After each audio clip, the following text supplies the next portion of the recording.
Algo que vemos, además de esa fragmentación, es que la mayor parte de la actividad está concentrada, al igual que las zonas de navegación, en la parte norte del Río de la Plata. Si bien hay durante gran parte del año también los pesqueros operan en esta zona de la bahía de San Borombón, más próxima a la costa argentina, pero un gran porcentaje de la actividad se realiza en las mismas zonas donde también hay una actividad pesquera, de una actividad de navegación muy importante. O sea que además de la fragmentación, es como que el espacio está cada vez más comprimido. Y eso genera también algunos problemas, porque se sabe por antecedentes que hay de estudios en otras zonas que los barcos producen un sonido importante y eso ya se considera que es una polución sonora, aunque acá no lo tengamos del todo medido por los antecedentes. Podemos pensar que aquí también tenemos ese tipo de problemas y eso afecta también a las especies que están en la zona. Además de que la zona de fondeo, esto ya lo habíamos hablado, tiene un efecto con las anclas sobre el fondo directo, hay una resuspensión de sedimentos, tenemos muchos casos documentados de especies que son no nativas, que si fueron introducidas en las aguas de lastre de estos barcos.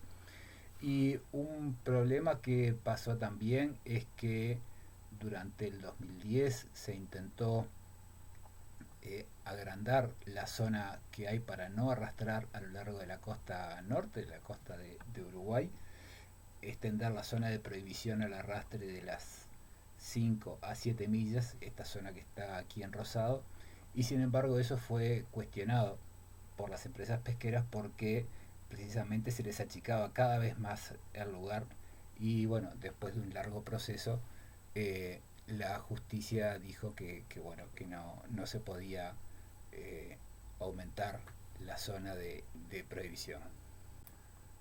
Vale decir entonces que lo que habíamos empezado hablando del aumento del tráfico, del tránsito de embarcaciones, repercute en una cantidad de actividades que aparentemente no tenían nada que ver inicialmente.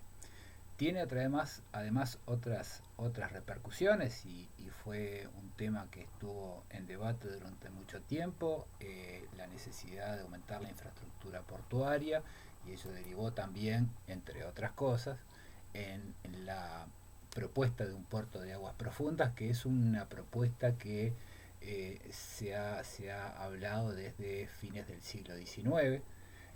Había una propuesta de hacerlo en la Coronilla. Eh, Alrededor de los 70 hubo otra propuesta de hacerlo en la Laguna Garzón, una zona que hoy sería impensable hacerlo. Y bueno, también hubo propuestas sucesivas para hacer un puerto de aguas profundas en La Paloma y también en La Esmeralda y en el Palenque. O sea que todo es una cadena de actividades y necesidades y demandas que bueno, nos va llevando por distintos caminos. De todos modos, el puerto de aguas profundas es un tema que es recurrente, periódicamente aparece sobre la mesa nuevamente y responde a temas que también van más allá de los espacios marinos, sino que más bien responden a cómo se ubica el país, a un tema geopolítico. Entonces digo, bueno, cabe esperar que vuelva a plantearse en algún momento. Hablamos aquí de algunas pocas actividades, pero bueno, uno dice hay muchos usuarios, muchas actividades, pero bueno, vamos a ver cuántas son, porque hay un número finito de actividades que se realizan aquí en la zona. Hicimos ese ejercicio de contar las actividades, pero hay que tener en cuenta algunos temas. No todas las actividades tienen la misma escala. Hay actividades que son más locales, que se realizan en un balneario, en un puerto, en una playa. Hay otras actividades que tienen ya una extensión ya que involucra algún departamento o más de uno. Y hay otras actividades que se realizan en los espacios sobre los que Uruguay tiene jurisdicción y más allá también. Tampoco todas las actividades utilizan los espacios de la misma forma. Hay algunas actividades que se realizan en superficie, la navegación. Un cable submarino se tiende sobre el fondo, o sea que no tienen por qué interactuar demasiado. Y bueno, pueden haber varios usos que sean compatibles y otros que no lo sean. En ese ejercicio que hicimos, agrupamos todas las actividades en 34 grupos de actividades que desde lo que son cables y ductos, ya sea para comunicaciones o para energía, hay actividades de manejo y de conservación, de manejo pesquero y de conservación ya con otros objetivos, energía, pesca, transporte y turismo y recreación. Y bueno, eso fue en base a las capas de información que generamos nosotros, y además hay mucha información en este sitio de geoservicios del Ministerio de Vivienda, y bueno, los pusimos en un mapa. El resultado es el mapa que tienen a la izquierda, superponiendo todas y cada una de esos 34 actividades que habíamos identificado. Si lo miramos con atención, vemos que hay algunas zonas que tienen un color más intenso que otras. Esas zonas son, por ejemplo, la zona entre Montevideo, Punta del Este y la bahía de San Borondón.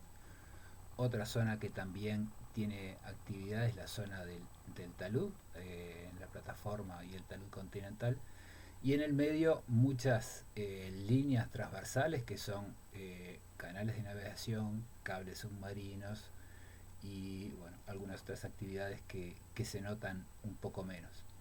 Aquí ya tenemos un problema porque vemos una parte de las actividades, y si recuerdan el slide anterior, vemos que la zona costera es la que reúne el mayor número de actividades. Esta NSH es la zona costera hasta las 12 millas, las 7 millas en el Río de la Plata, y ahí es que se concentra el mayor número de actividades.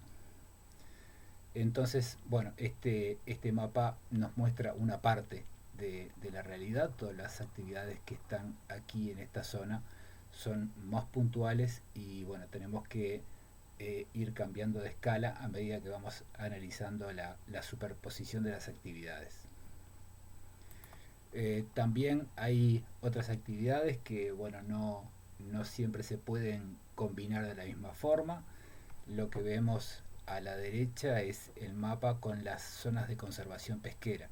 Esto es un resumen de los últimos 20 años de todas las zonas de veda que hay para distintos recursos. Y lo que vemos con más intensidad es zonas de manejo pesquero muy intensas en la costa, y después también en el talud y la plataforma, dirigido a distintas pesquerías, a distintos recursos y demás. Estas son zonas de manejo pesquero, y diferente a eso son las áreas marinas protegidas, que tenemos unas cuantas en Uruguay. Son estas que están a la izquierda, marcadas en un tono más oscuro, que tienen muchas de ellas un componente marino.